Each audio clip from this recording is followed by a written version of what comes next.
Sainz, Colin McRae and Kenneth Eriksson, while 5 victories had given Subaru a commanding lead in the series for manufacturers. From one end of the world to the other, after the Rally New Zealand, the World Championship returned to Europe for one of the most famous events in the series. Formerly known as the Thousand Lakes Rally, the Rally of Finland might have had a new name, but the rest was very familiar. The lakes and forests, the huge crowds, and gravel roads on which experience was what mattered. The host city hadn't changed either, Jyväskylä in central Finland, where the first leg consisted of just 4 special stages to the west of the city. First over the start ramp in the centre of Jyväskylä was the local hero. Amazing consistency on the event in recent years meant that Tommi Mäkinen began as favourite. Certainly most of the support out on the stages was for the reigning world champion. Another win this year would give Mäkinen his 4th straight victory, equalling Shekhar Mehta's record of 4 successes on Kenya's Safari Rally. But setting records wasn't the most important thing on Tommy's mind. Of course it's in my mind as well, but of course I have to think about world champion situation, but because this is one of the easiest rally for me, get the maximum points. Of course, I try to do it here. Supporting Mäkinen in the Mitsubishi team was Uwe Nittel.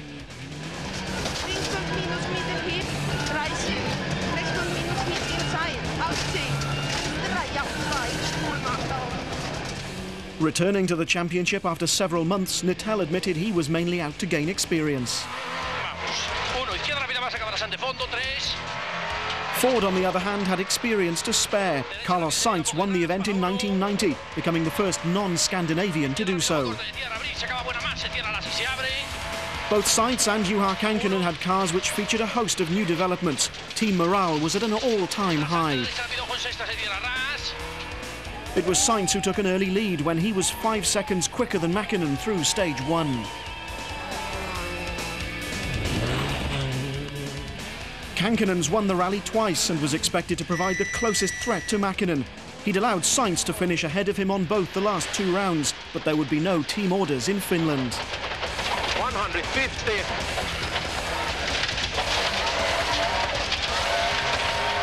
Crest to easy right, 100. After stage 2, Kankkunen was 3rd, so what's the secret? You just have to use the throttle pedal more than brake pedal. And what about taking off? Is the trick to stay on the ground as long as possible or to stay in the air as long as possible? The best way is to stay on the road as long as possible, and that's normally the fastest way. There's no way I'm going to win here unless there's a disaster with Tommy, Juha and everyone else. It is bad for the championship now because we start here 10 points behind Tommy, and as long as Tommy has no problems, he's probably going to win. If McRae was downhearted, it didn't show in his driving. And 6 left, and 6 right over jump, and 6 left opens, and care 5 left over jump, 30, 3 right plus, line. Colin was quicker than Tommy on 3 of the first 4 stages and faster than Carlos on 2 of them. His teammate was Kenneth Eriksson, fresh from victory in New Zealand, but still looking for his first win in Finland. But for once, the Subarus, Mitsubishis and Fords were upstaged as the factory Toyota team returned to the World Championship. Marcus Gronholm gave the team a terrific boost by sharing the fastest time on stage 3, while the second Corolla was driven by Didier Auriol, winner of the 1992 1000 Lakes. Attention gauche, très bon plus poteau. Très bon plus poteau. Sur 400 mètres derrière, 400 mètres. Auriol's involvement with the car had started long before Finland. The Frenchman was responsible for much of the testing work. But why did the team choose the Corolla in the first place? Wherever we go in the world, the Corolla is sold, and this has been obviously a problem in the past. All the distributors have said, look, why don't you come with the Corolla, because this is the car we sell. The rally version began life in 1996 on the computer screens of the Toyota Team Europe designers in Germany. It was then down to the engineers to begin turning the theoretical designs into a practical rally car. What is probably different is the shifting. We have a sequential gearbox, but controlled hydraulically. And the rest, I think, is similar to what the others have. Like a Grand Prix car's paddle gear changes, the Corolla's joystick sends electronic messages to the hydraulic shifters, so gear changes become just a gentle flick of the wrist. No matter how elaborate the workshop tests are, there's only one way to develop a new rally car, and the team took the prototype to the heat and dust of Greece as part of an intensive test programme that put Oriol in a confident mood. I can say it's an easy car to drive, very easy, so now we must see if time it's okay. We were 2 years out of business, and you can test a lot for yourself, but when the competition comes, you see where you are, and that's what we are here for. Rally is also an emotional sport. Perhaps not so much today as it used to be before, but I've been involved in the sport for 30 years or more, and I have a lot of emotions, I must say.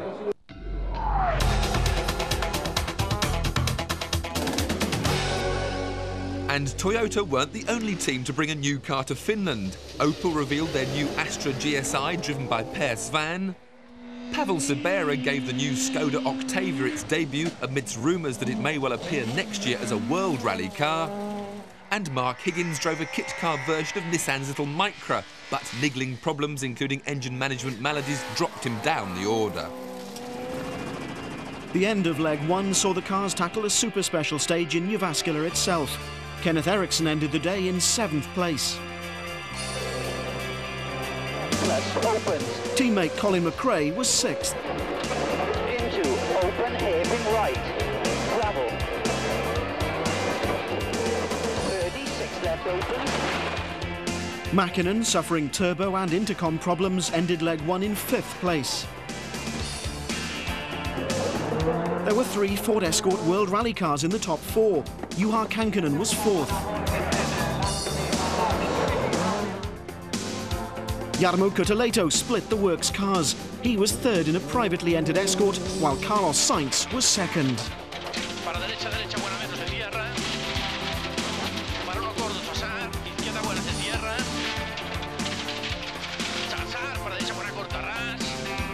But incredibly, the overnight leader was Marcus Gronholm.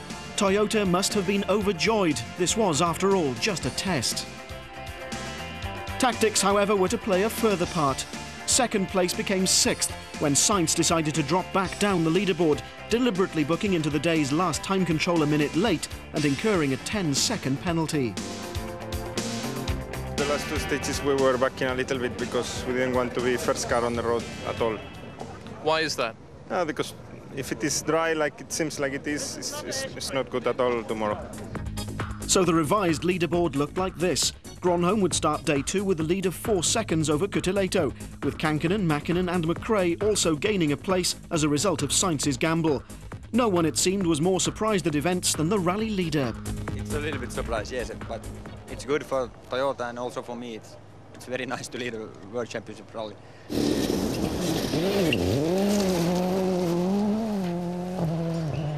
Day 2, the longest day, began at dawn. 10 stages well to the southwest of Jyväskylä would provide a stiff test.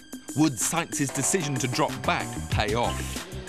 One man who could answer that question was Gronholm, who was clearing a path through the loose gravel for the others. As Sainz himself had discovered in New Zealand 3 weeks earlier, running first on the road in conditions like these is almost guaranteed to cost time.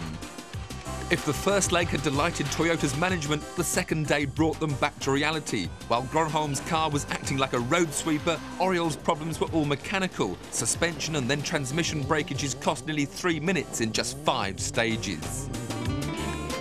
Second place, Jarmo Cutuleto, was also finding his high position a handicap on the fresh surface. Cutuleto has finished 3rd on his home event for the past 2 years, but for the moment he was going backwards.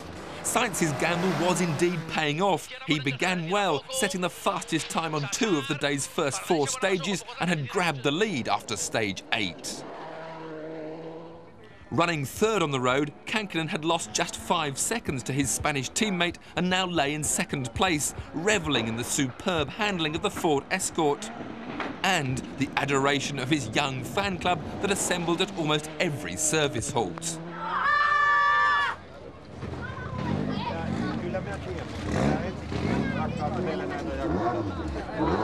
Kenneth Eriksson had set the fastest time on the day's second stage and looked to be a man on the move. He was running behind Sainz, getting the same benefit of a cleaner line through the gravel.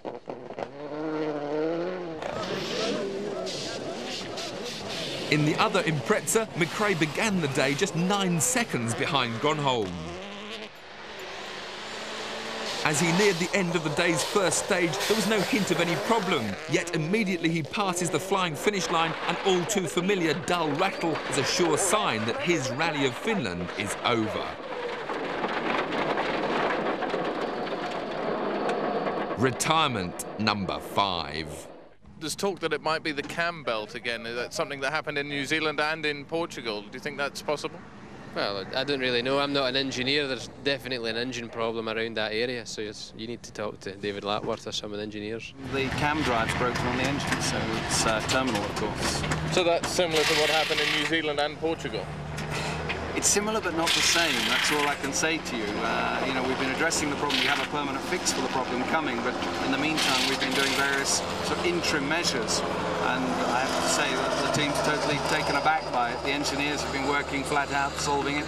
It's done an awful lot of work in testing on the dyno, never had the problem, only on the rally. From a personal point of view, how do you feel?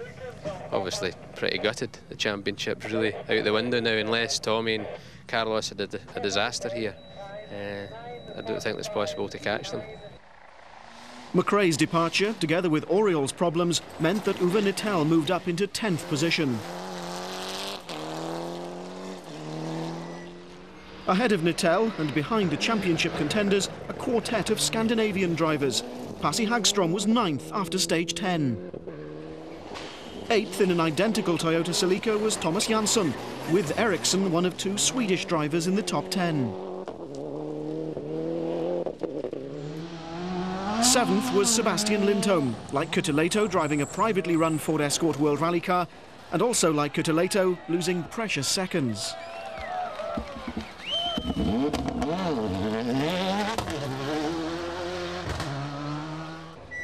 6th was Jarmo himself in a car run by Malcolm Wilson's M-Sport team. Finnish drivers were also making their presence felt in Formula 2, the World Cup for 2-litre cars. Tony Gardemeister in the Nissan Sunny was 3rd in the class, nearly a minute behind the Volkswagen Golf of Tapio Laukkanen, which was 2nd. It was, though, business as usual as far as the leading manufacturer was concerned. The flying Seat Ibiza of Harry Rovanperä led his home event by 22 seconds. Mark Higgins was making up for lost time. He gained 30 places during the day, but not without a few dramas. We obviously had our problems yesterday, and we just had a top mount break at the end of the stage previous to the one we've just done. So we had to go through the stage fairly carefully. But it's not so far from that. We've cured the electrical problem now, and hopefully can now start attacking and getting back up the order a bit. Are these typical teething problems of a new car? Yeah, the problem is I don't think it's so much the car. There's some really big stones in the road which are coming through as all the other cars sort of rip up the ground, and you just can't see them, and you're in the ruts, so you've got nowhere else to go but actually hit the rock, and it's just punching the wheel straight up through, so it's pretty rough out there in places. Nigel Heath was another British driver struggling in the ruts. This was his 2nd visit to Finland, but his Group N Escort Cosworth's 4th World Championship event this year.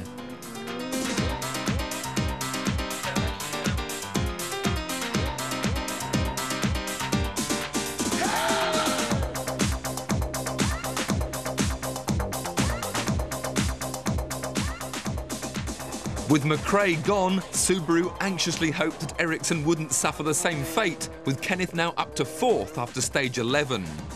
Gronholm had slipped to 5th. Sainz had been right. First on the road wasn't the place to be. By stage 11, Mäkinen had climbed to 3rd, a new turbo giving him a fresh lease of life, and he was now just 15 seconds down on Sainz, the rally leader, while Kankinen was just 4 seconds behind his colleague.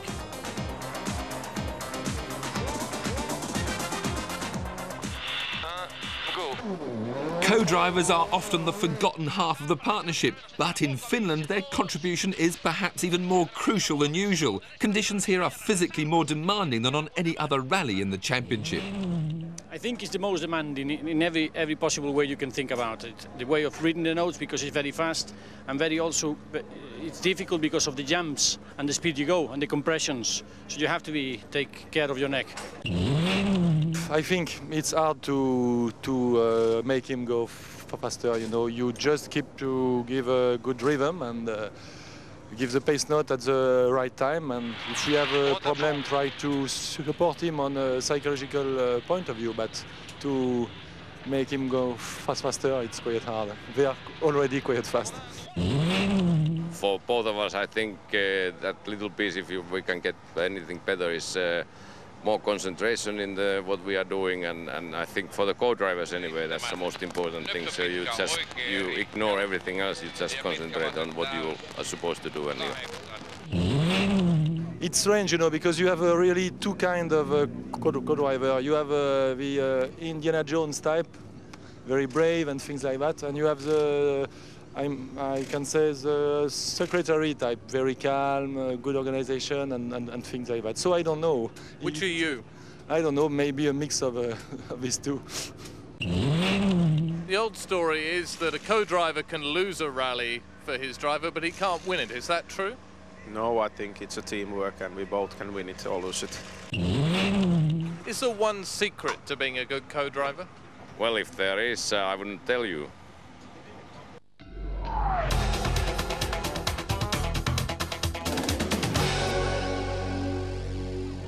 Grabbing more air than the rest, Gronholm was desperately trying to stay in touch with the leaders, but was still losing time to them on each stage. Ericsson's Subaru started stage 12 4 seconds ahead of the Toyota in 4th place. But any thoughts Kenneth and co-driver Staffan Parmander had of a good finish ended in exactly the same way as McRae's had. Parked up with a broken cam belt.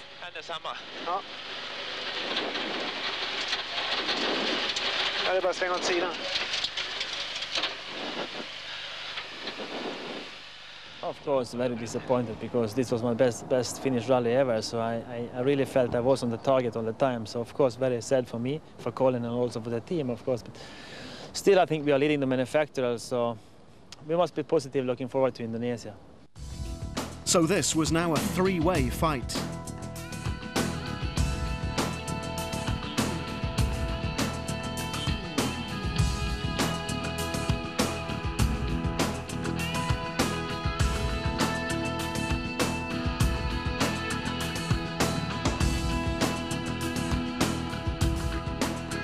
Over the day's three final stages, Kankkunen slipped from 2nd to 3rd.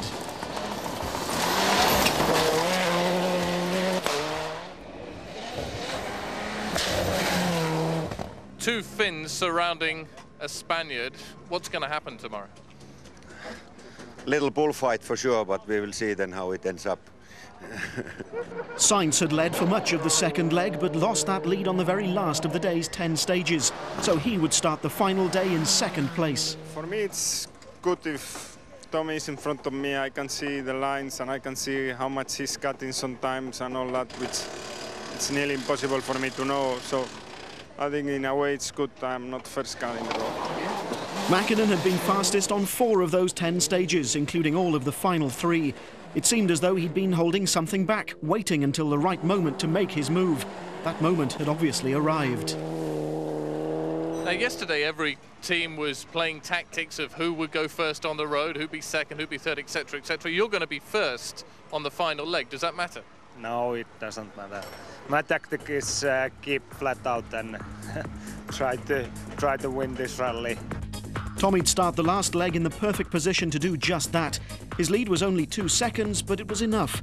Kankkunen was another 2 seconds behind Sainz, with Gronholm and Kutuleito too far adrift to offer any real challenge. There was no mistaking who commanded the spectators' support. To the Finns, it was unthinkable that anyone else but one of their own should win.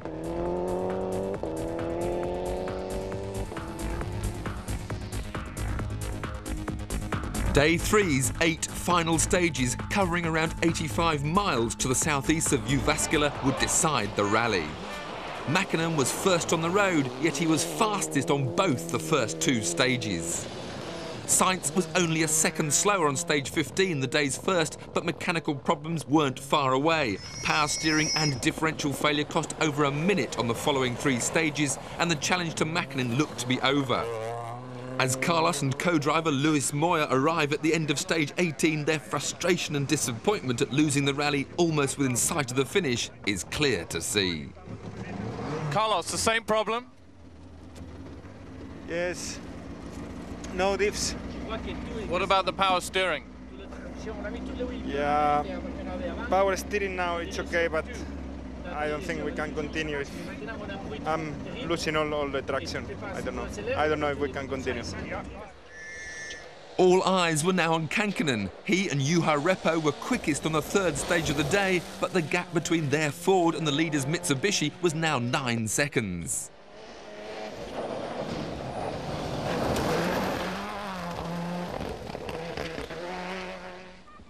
Marcus Gronholm still hadn't given up trying. The Toyota set the fastest time on the next pair of stages and, with Sainz dropping back, looked to be on course for a podium finish on its first ever appearance on a World Championship event. Jarmo Cutuletto was 5th, but took advantage of Sainz's problems to share 4th place with the Spaniard after stage 19. Gronholm, however, was still over a minute and 20 seconds ahead, so 4th seemed the best result the young Finn could hope for, with just 3 short stages remaining. Group N, the class for production cars, has been dominated this year by Gustavo Treyes from Uruguay. His new Mitsubishi Lancer Evolution 4 would finish 4th in the group, but the result was enough for him to retain his Group N World Championship. With 4 events remaining, the first world title had already been decided. In Formula 2, Harry Rovanperä held on to take the win for SEAT by just 14 seconds, finishing 10th overall. Despite his early problems, Mark Higgins looked to be on course for a win in the 1300cc class by a massive 20 minutes. It wasn't to be, however. On the very last stage of the event, suspension failure spelt retirement with barely 5 miles to go. Still, Mark's performance raised more than a few eyebrows. More fortunate was Nigel Heath, who brought his Group N Escort Cosworth home in 39th place, the highest British finisher. But what of Sainz?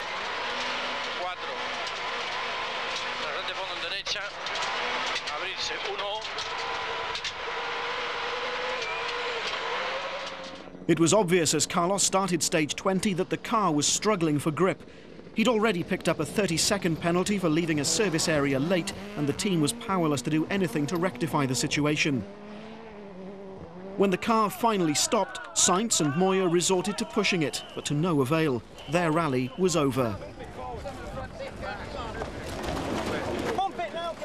It's a little bit frustrating because we were pushing very hard. I think it is not easy at all to fight here with Tommy and Juha. We were really 100% pushing 100% during the whole rally. I think we could finish first both legs, and today after the first stage it was looking quite good. Marcus Gronholm was the driver who gained the most from Sainz's retirement, but the celebrations were short-lived.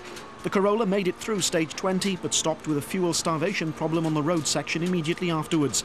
To retire with only 12 stage miles left was a bitter blow. For the moment it's not so nice, but if we look for these three days, so it was very good rally for us. The car was so nice to drive and everything was going so well, but a little bit more. But once this disappointment of not actually finishing has gone, do you think you'll be happy with the way the car performed here? We're totally delighted. Obviously, we've got a bit more to come from this car. I think the other teams have got a bit to do to look to us. Obviously, a lot to do. We have to look very carefully what's happened here. And these small problems can be something quite big, so no stone left unturned, and we'll just work away at honing the team into the correct shape. There was, though, one piece of good news for the team. After his problems on the second day, Oriol eventually finished 8th. The final pair of stages involved a water crossing for the spectators, but nothing would stop them from witnessing the thrilling climax to the rally. We are not in a hurry. It's just a question of everything works all right, and I don't make any mistakes. Of course I try till the end, but quite impossible, I think. Behind the leading pair, Thomas Janssen brought his Toyota home in 5th place. Sebastian Lindholm was 4th in his Ford Escort.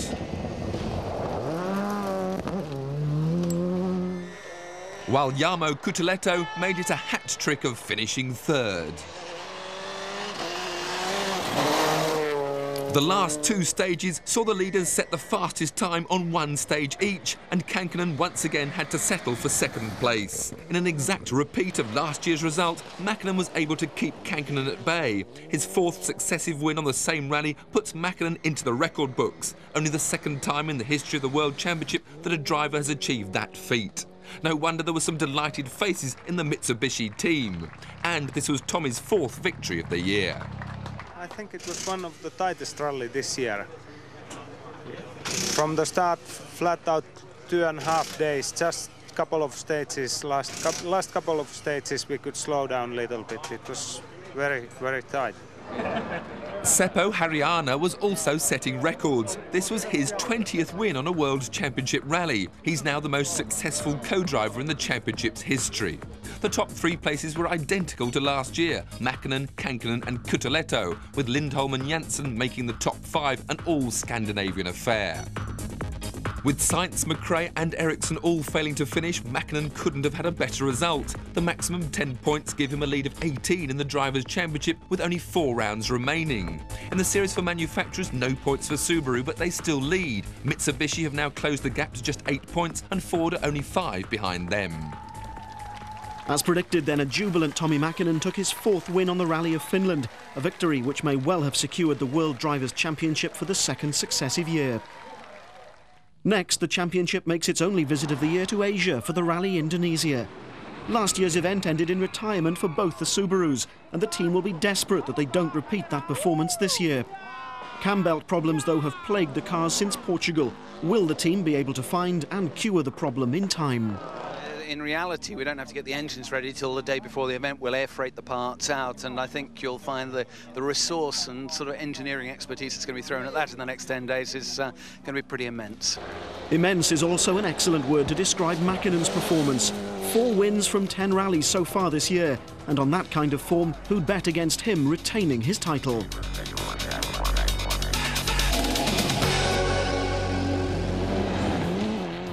In Top Gear Motorsport next week at the earlier time of 7 o'clock,